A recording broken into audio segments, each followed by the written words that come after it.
सुनो सुनो, ये बाल मुबारक लोगों में तकसीम। सुभान अल्लाह, सुभान अल्लाह, जिंदाबाद जिंदाबाद। तकसीम कर दो। क्या कहने? दो बातें हैं। अच्छा, एक बात समझने की है प्यारे भाइयों, क्या हमारे तुम्हारे बाल कोई संभाल के रखता है?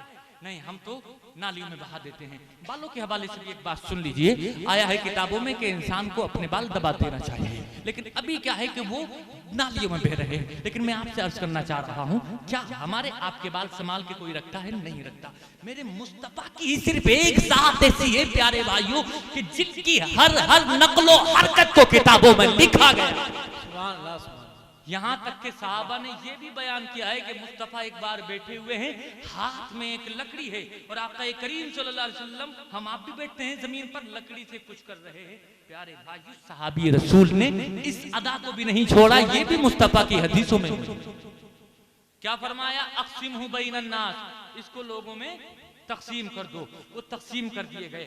अब उसके बाद जब तकसीम किए गए हैं तो सहाबा का अदब देखिए, अदब देखिए प्यारे भाइयों। बहुत सारे नाम हैं, मैं आपको बताऊं। हजरत अमीर मुआविया रज़ी अल्लाह तआला अन्हु हैं, हजरत अम्र इब्न आस हैं, हजरत अनस बिन मालिक हैं, हजरत उस्मान बिन तलहा हैं। ये तमाम सहाबा इकराम हैं जो मुस्तफा का अदब कर रहे हैं, मुस्तफा के बाल मुबारक का अदब कर रहे हैं। किताबों में आता है प्यारे भाइयों कि कितनी तासीर है इसमें। मैं आपसे एक बात और करना चाह रहा हूँ। कुरान शरीफ का पारा है 12वां, सूरह है, बिल्कुल नोट कीजिए इसको प्यारे भाइयों, इसलिए बोल रहा हूँ ताकि किसी के जहन में कोई शुकूक और शुबहात ना रहे, सारे डाउट्स क्लियर हो जाए, सारे जो शुकूक और शुबहात है सारे शुकूक और शुबहात दूर हो जाए। कुरान शरीफ का पारा है 12, सूरह है सूरह यूसुफ। आपको मालूम है हजरत यूसुफ अलैहिस्सलाम बचपन में हजरत याकूब से बिछड़ गए थे, मालूम है कि नहीं मालूम है? अगर पूरी डिटेल पढ़ना चाहते हैं, अभी टाइम कम है, मैं फिर कभी किसी तफसील से बताऊंगा। मुस्तफा के प्यारे साहबी कितना अदब कर रहे हैं ये भी सुनिए। हजरत याकूब के हवाले से सुनिए। हजरत यूसुफ अलैहिस्सलाम बचपन में ही हजरत याकूब से बिछड़ गए थे। वो एक लंबी बात है कि उनके भाइयों ने उनको कुएं में डाल दिया था और उसके बाद वो मिस्र चले गए और मिस्र में वो मिस्र के बादशाह बन गए। लेकिन जब मिस्र के बादशाह बने, वही भाई के जिन्होंने उनको कुएं में डाला था, वो कनान जहां रहते थे वहां कहत साली पड़ गई, यानी कि ऐ लोगों बारिश नहीं हो रही है, जमीन से फसल नहीं उग रही है। इंसान परेशान हो लगे, इंसान परेशान हो गए, जानवर हड्डियों का ढांचा बनने लगे, लोग बड़े परेशान हो गए। तो मिस्र में उस वक्त खुशहाली थी, वो तमाम लोग मिस्र आने लगे। हजरत यूसुफ अलैहिस्सलाम के भाई वो भी मिस्र आए, लेकिन जब मिस्र आए एक बार आ गए, एक बार के बाद फिर दूसरा करके आए। मैं जल्दी से बता रहा हूँ प्यारे भाइयों, हजरत यूसुफ अलैहिस्सलाम ने पहली बार तो नहीं बताया था कि मैं तुम्हारा वही भाई हूँ कि जिसको तुमने कुएं में डाल दिया था, लेकिन बाद में जाहिर हो जाता है वो भाई अपने किए पर बड़ा शर्मिंदा होते हैं। प्यारे भाइयों, हजरत यूसुफ अलैहिस्सलाम अपने वालिद के ताल्लुक से यानी हजरत याकूब के ताल्लुक से पूछते हैं, मेरे भाइयों जरा ये तो बताओ मेरे बाप का क्या हाल है? प्यारे भाइयों क्या कहा? मेरे बाप का क्या हाल है? शहर को पूछा, लेकिन अपने बाप को भी पूछा, कहाँ है? मिस्र में है। कहा मेरे बाप का क्या हाल है? भाई रोते रोते बोले, बाप का हाल इतना बुरा है कि जुदाई में रोते रोते इतना रोए हैं, इतना रोए हैं, फरतद्दा बसीरा, इतना रोए हैं कि आंखों की बिनाई चली, रोते रोते इतना रोए हैं। सुनिए, कुरान का वाकया है ये, कोई किताब दास्तान की नहीं है, कोई अफसाने की किताब नहीं है, बल्कि कुरान में है। हजरत यूसुफ अलैहिस्सलाम ने क्या कहा सुनिए। अब फरमाते हैं, इज़हबू बिक़मीसी हाज़ा फ़अल्क़ूहु अला वजहि अबी याती बसीरा।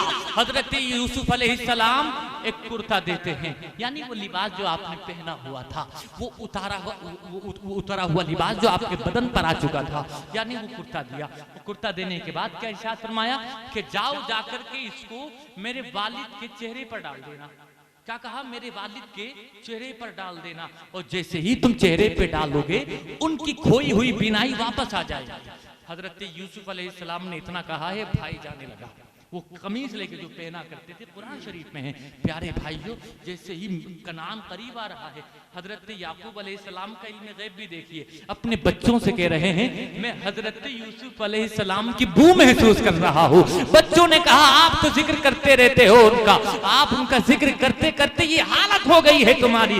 वो तो बच्चों ने ये कह दिया, लेकिन क्या कहा? मुझको हजरत यूसुफ की खुशबू सुनाई दे रही है। प्यारे भाइयों, जैसे ही हजरत यूसुफ अलैहिस्सलाम का वो कुर्ता वो कनान पहुंचा है और हजरत याकूब के चेहरे पर डाला गया है, अल्लाह का सच्चा कुरान कह रहा है, जैसे ही वो आपके चेहरे पर डाला गया है, वो खोई हुई बिनाई दोबारा वापस आ जाती है। एक बात जो अब मैं अर्ज अर्ज करना चाह रहा हूँ, ये कुरान की आयत इसलिए सुनाई है कि ये लिबास जो है, ये कुर्ता जो है, ये कुर्ता ये पार्ट ऑफ बॉडी नहीं है, यानी ये जिस्म का हिस्सा नहीं है, जिस्म पर पड़ने वाला है, ये पार्ट ऑफ बॉडी नहीं है। एक नबी के कुर्ते में इतनी ताकत है, नबी ने जिस कुर्ते को पहना हो, अगर वो कुर्ता ऐसे शख्स की आंख पर डाल दिया जाए कि जिनकी बिनाई चली गई हो, बिनाई वापस आ सकती है कि जब कुर्ते में इतनी ताकत है तो फिर मेरे मुस्तफा के बाल में कितनी ताकत। वाह वाह, नारे तकबीर, नारे रिसालत, अजमत मुए मुबारक,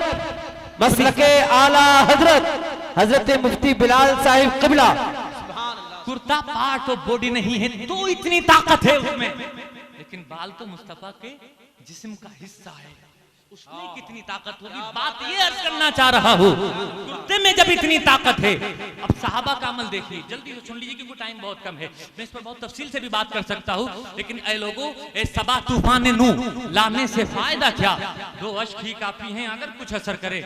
मैं अभी आंध्र प्रदेश जल्दी में गया, 10-12 दिन वहां रह करके आया, वहां 3 तकरीरें मैंने की, वहां एक बहुत अजीम बुजुर्ग का मजार है, उनका भी मैं तबर्रुक लेकर के आया हूँ। प्यारे भाई जी, जो लोग करामत का इनकार करते हैं, मैंने वहां भी डंके की चोट पे कहा, और बिलासपुर के लोगों में आपसे भी कहना चाह रहा हूँ, बहुत सारे लोग आज कैंसर के मरीजों से डॉक्टर हाथ खड़े कर देते हैं और कीमोथेरेपी करते हैं, वगैरह वगैरह करते हैं। मैंने अपने माथे की आंखों से 10-12 दिन के अंदर, अभी जल्दी में इन 15 दिन के अंदर आंध्र प्रदेश की सरजमीन पर देखा कि जिन मरीजों से डॉक्टरों ने हाथ खड़े कर दिए, ऐसे ऐसे कैंसर के खतरनाक मरीज एक अल्लाह वाले की नजर से ठीक हो। सुभान अल्लाह, जिंदाबाद। कोई दावा नहीं है, मैं लिख के दे रहा हूं, किसी को देखना हो तो जब दिल चाहे मेरे साथ चले, मुझसे नहीं पूछे। वहां हजारों की तादाद में रोजाना मरीज आते हैं, उस इलाके में मजार के सोते हैं, उनका इलाज होता है, रात में ही देखते हैं कि इलाज करने वाले साहिब मजार आ रहे हैं, इलाज कर रहे हैं। बाकायदा में 10-12 दिन अपने माथे की आंखों से अभी जल्दी में देख के आया हूं। कोई अगर जाने का इश्तियाक रखता है तो बिल्कुल राब्ता कर सकता है, लेकिन बात मैं आपसे अर्ज करना चाह रहा हूं, ये मकाम क्या है प्यारे भाइयों, इन अल्लाह वालों को समझने के लिए आइए सहाबा इकराम की जिंदगी का एक और चैप्टर मुलाहिजा कीजिए। मैंने क्या कहा, बाल शरीफ है, उसका अदब कितना है, एहतराम कितना है, सुनिए प्यारे भाइयों। हजरत उस्मान बिन अब्दुल्ला रज़ी अल्लाह तआला अन्हु वो इरशाद फरमाते हैं कि मेरी बीवी ने मुझको एक प्याला दिया, प्याले में पानी दिया और इरशाद फरमाया कि जाओ ये उम्मे सलमा के पास ले जाओ। उम्मे सलमा कौन है? सरकार की बीवी, तमाम मुसलमानों की, हमारी आपकी माँ, उनके पास ले जाओ। क्यों भेजा? क्यों भेजा? हदीस में मौजूद है, इसलिए भेजा। इरशाद फरमाते हैं खुद ही कि मेरी बीवी की आदत ये थी कि जब भी कोई बीमारी या परेशानी होती तो मेरी बीवी पानी करती किसी प्याले में और हजरत उम्मे सलमा के पास भेज देती। कहा उम्मे सलमा के पास क्यों भेजती? कहा इसलिए कि हजरत उम्मे सलमा के पास सरकार का बाल शरीफ है। कोई भी बीमार होता, कोई भी परेशान होता, पानी दिया जाता। वो पानी लेकर के हजरत उस्मान बिन तलहा कहते हैं मैं पहुंचा, फअखरजत मिन शारी रसूलिल्लाहि सल्लल्लाहु तआला अलैहि वसल्लम व कानत तुमस्सिकुहु फी जुलजुलिम मिन फिज़्ज़ा। हदीस के अल्फाज हैं, हजरत उम्मे सलमा रज़ी अल्लाह तआला अन्हा ने जिसमें सरकार का बाल शरीफ रखा हुआ था वो डब्बी निकाली। आया है फी जुलजुलिम मिन फिज़्ज़ा, चांदी का एक डिब्बी थी, उसको लिया, पानी में डाला। शिर्क व बिदअत के फतवे लगाने वाले इस सहाबा का अमल है, ये तमाम मुसलमानों का अमल है, मुसलमानों की मां का अमल है। पानी में डुबो, फरमाते हैं पानी में डुबो करके उसको लाते, फशरिबा मिनहु मरीज, और फिर उसी पानी को मरीज पिया करता था तो पानी पीने की देर होती थी, अल्लाह पाक उस बाले मुबारक के सदक़े में बीमारी से शिफा था। सुभान अल्लाह, सुभान अल्लाह, जिंदाबाद। मुस्तफा का, मुस्तफा की बाल का कमाल। चलते चलते बस आखिरी बात और सुन लीजिए प्यारे भाइयों, एक बहुत बड़ा नाम है, जंगी जर्नील नाम है उनका, हजरत खालिद बिन वलीद। अभी हजरत अल्लामा जफर बज़मी साहब ने जिक्र भी फरमाया। एक बात मैं आपसे अर्ज कर दूं, बस इसके बाद बात खत्म कर रहा हूं। आपको मालूम है हजरत खालिद बिन वलीद, ऐ लोगों, जब आपका विसाल का वक्त आया, किताबों में आया है आप जिंदगी भर दुआ करते रहे, मौला मुझको अपने रास्ते में शहादत नसीब फरमा, मुस्तफा के दीन के लिए मेरी ये गर्दन कुर्बान हो जाए, मुस्तफा के लिए मैं अपनी जान का नजराना पेश करने के लिए हम वक्त तैयार रहता हूँ। लेकिन लेकिन ऐ लोगों आपकी ये तमन्ना पूरी नहीं हो पाई। दुआ करते थे काश मेरी दुआ पूरी हो जाए, मुस्तफा के दीन के लिए मैं रास्ते में शहीद हो जाऊं। लेकिन प्यारे भाइयों आपको शहादत मैसर नहीं आई, बल्कि मदीने में ताउन की बीमारी फैल गई थी। उसी बीमारी में आपका विसाल हुआ। लेकिन जब विसाल होने वाला था आपके इर्द गिर्द आपके साथी, आपके रुफाका, आपके अजीज खड़े हुए थे। आपने अपना जो कुर्ता ज़ेबेतन फरमाए हुए थे उस कुर्ते को उतार दिया, और कुर्ते को उतारा है जब प्यारे भाइयों तो देखने वालों की आंखें फटी की फटी रह गई कि हजरत खालिद बिन वलीद के जिस्म पर कोई हिस्सा ऐसा नहीं था कि जहां तलवार का वार न लगा हो। जिस्म के एक एक हिस्से पे तलवार का वार लगा हुआ था। प्यारे भाइयों पूरा हिस्सा, पूरा जिस्म का एक एक हिस्सा पूरा तलवारों से अटा हुआ है। कहा तुम देख रहे हो इतनी तलवारें लगी हैं, लेकिन मेरी दुआ कबूल नहीं हुई। यानी कि मैं चाहता था कि मुस्तफा के दीन के लिए बेईमानों से लड़ते रहते शहीद हो जाऊं। लेकिन कहा मुझको किसी काफिर की तलवार शहीद क्यों नहीं कर सकी। सुनो बात है जंगे मोता की। जंगे मोता में तफसील से जिक्र नहीं करूंगा। जंगे मोता में मेरे मुस्तफा ने मदीने में रहकर हजरत खालिद बिन वलीद को सैफुम मिन सुयूफिल्लाह का लक़ब दिया था। यानी कि अब झंडा अल्लाह की तलवारों में से एक तलवार खालिद बिन वलीद के हाथों में आ गया, और अल्लाह ने उसके हाथ पर फतह मुक़द्दर फरमाया। अल्लाह के रसूल ने कहा था, क्या कहा था कि अल्लाह की तलवारों में से एक तलवार, तो जिसको मेरे मुस्तफा तलवार कह दे, किस काफिर में ताकत है कि उस तलवार को तोड़ दे। प्यारे भाइयों इसलिए खालिद बिन वलीद किसी जंग के मौके पर किसी से नहीं हारे, बल्कि हाल ये था कि 10-10 हजार के लश्कर में अकेले घुस जाया करते थे। क्यों? ताकि दीन के लिए कुर्बान हो जाऊं। लेकिन जब लश्कर में घुस रहे हैं, लश्कर का लश्कर काट दे रहे हैं, नारा लगाते हैं अन्ना खालिद बिन वलीद अन्ना फारिसुल जदीद। जब ये नारा लगता है काफिर की सफों में ऐ लोगों मातम की सब बिछ जाती है। हजरत खालिद बिन वलीद जंगे यरमूक का मौका है, बहुत बड़ा पहलवान, बस बात खत्म कर रहा हूं। नस्तूर उसका नाम किताबों में आया है। नस्तूर वो पहलवान था, बहुत भारी पहलवान, बहुत देर तक मुकाबला होता रहा, तलवारों से तलवार लड़ती रही। लेकिन एक वक्त कैसा हुआ कि जब तलवार से मुकाबला हो रहा था, हजरत खालिद बिन वलीद जिस घोड़े पर सवार थे उस घोड़े को ठोकर लगी, और जैसे ही ठोकर लगी है हजरत खालिद बिन वलीद जमीन पर आ गए, यानी जमीन पर गिर गए। जैसे ही जमीन पर गिरे हैं तो वो नस्तूर जो बहुत बड़ा पहलवान, बहुत बड़ा बहादुर था, वो नस्तूर आपके सीने पर आकर के बैठ गया। हजरत खालिद बिन वलीद जब घोड़े से जमीन पे तशरीफ लाए तो वो जो टोपी मुबारक आपके सर पर लगी हुई थी वो टोपी मुबारक पे गिर गई।